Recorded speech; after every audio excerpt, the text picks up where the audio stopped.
My cousin, the one who's always been kind of a goofball, barely keeps a job longer than a month, out of literally nowhere, is now rolling in cash. And it's not like he invented some crazy tech or anything. He started collecting vintage sneakers, seriously old, obscure stuff. At first, it was just a hobby. He'd post pics online, trade a pair here and there. But somehow, one of the sneakers he bought for like 200 ended up selling for $50K. And suddenly, has a small-time sneaker mogul. People are hitting him up for private sales, has flown to Japan for rare drops, and is basically laughing all the way to the bank. What's crazy is he still shows up to family dinners in his old hoodie and ripped jeans like nothing changed. Totally normal guy, totally insane wealth. A friend of mine started doing yard work for the owner of his shop when the owner got sick. Slowly, the owner opened up to him and let him in his house, which he was very embarrassed about. He was a hoarder. My friend kept it all quiet as to not embarrass him and cleaned it all up. As the man's sickness got worse, my friend kept him company and visited him often, and they developed a true friendship. My friend was one of the only people this dying man had left at the end. When he passed, my friend found out there was a special clause in the will that allowed my friend to buy the house for pennies on the dollar. Now my friend owns a house in an affluent neighborhood worth close to $1 million, but pays very little for it. My cousin started mowing grass as a teen. He dropped out of college after his first year because his grass mowing business was doing six figures and attending classes was interfering with him going on sales calls. Now has a 40-year-old dicamillionaire, basically from cutting grass. Not saying anyone could replicate his exact path, but I will have to say that college is not for everyone, and doing a simple thing reliably can turn into a great business. Had a friend, dad passed away. They had a large chunk of property with cattle. We were in, so when he took over the ranch. Broke as a joke, mom in bad health. He was stretched thin between school-home chores. Then one day the gas man showed up. They owned the mineral rights. Drastic change for the better. Then the sand man showed up. Property contained a lot of very expensive sand. Just an amazing turn of events for a genuinely good guy. They went to work for Microsoft in 1991 and left at the beginning of 2001 with a nice seven-figure sum invested stock. They also had bought a nice seven-figure waterfront property on Lake Washington. Then sold it 8 years later to an executive at a tech company for double what they paid for it back in early 2008 before the housing market collapsed. They bought another house during 2008 for stupid cheap and then sold that one after the housing crises, again for double what they paid for it. I actually met someone that made a boatload of money on Bitcoin, but not the millions people think other made. He opened a small business and hired in decent people and pays them well. Dude is a happy, well-adjusted person. In my years, this is the first person I have seen come into money and did something great with it by supporting and making the community better. A woman we know is just kind of mid in all ways. She's nice but not especially talented or driven or smart. She's average. Well, out of college, she joined a company in an admin role, and they gave her company stock every year it was privately held.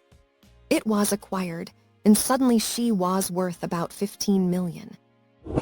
Years ago, my dad's cousin, and all the farmers in the area, lost their cotton crops to unseasonable rain.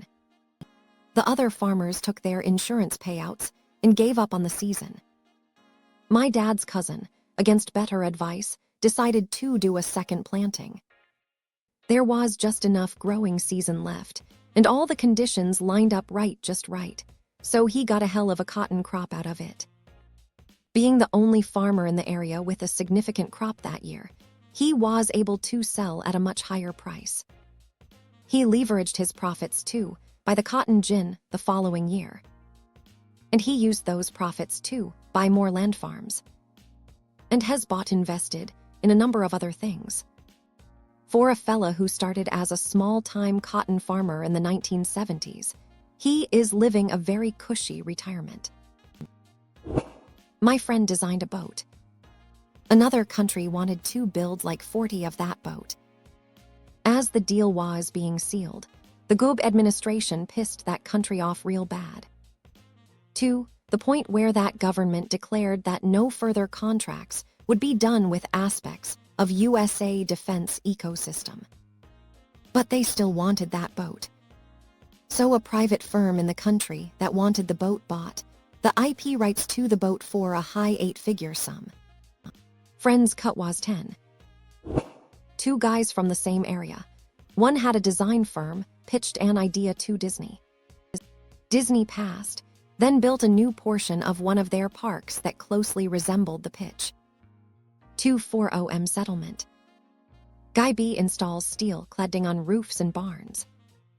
His distributor won't get him specialized stuff, so he gets a distributorship for just fancy trims. Main distributor dies, unexpectedly, a few weeks later. Phone starts ringing the next morning. Since X has passed, we need product, and you're the only guy with a distributorship. Within a month, the distributorship is outpacing the installation business. He keeps an install crew just to keep his longtime employees going, but he's just selling now and using the profits for other business ideas. I have a friend who is an autistic loner type who never showed any entrepreneurial traits. He just worked in a large company as a regular engineer.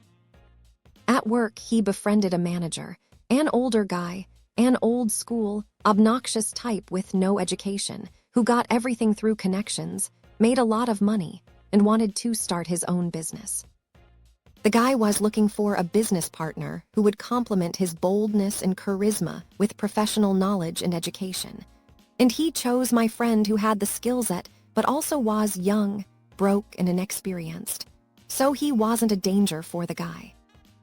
They created a synergistic doer and thinker duo, like in cartoons, love-hate relationship vibe, but have been making millions running their own company for several years now. A guy I knew worked at a private country club, and he told me about the richest member there. He was some kind of engineer. Early in this man's career, he invented a new type of shut-off valve for gas pipelines. It is almost used exclusively in all gas pipelines around the world. The man is a billionaire. Girl I went to school with got hit by a council bus, got a broken rib and a substantial payout, around 2010. Used the money to buy a humble house in an average suburb. House prices have since skyrocketed in that area, and she sold for a couple of million recently. He had a small surf shop in the UK. In the 80s, on a surf trip to Australia, he ended up talking with some Aussies who had their own board short brand called Billabong. He did a deal to use their name, so he could print and sell t-shirts and board shorts with the brand logo from his shop, and also did a few deals with other surf shops in Tenerife and Portugal. The Aussie company got larger and branched out to Asia and South Africa, then got so large that they were looking at an IPO on the masks. Before they could IPO, though, they realized that this guy, they did a deal with owned exclusive rights to their name and logo within Europe. They bought the name back from him, and the next day he turned up to open his surf shop in a black Lamborghini Diablo. This is more of an already wealthy person, I know, low 8 figures, becoming unexpectedly massively wealthier through an inheritance being way more than expected. His dad died a few months ago, and my friend was the only heir. His dad was very private about his investments, but my friend suspected he had around 10 million-ish. He was amazed to find out it was several multiples of that. I don't know the exact amount, Because Dad had bought 2,000 shares of Microsoft at the IPO in 1986, never sold a share, and had the dividends automatically reinvested. Do the math on that.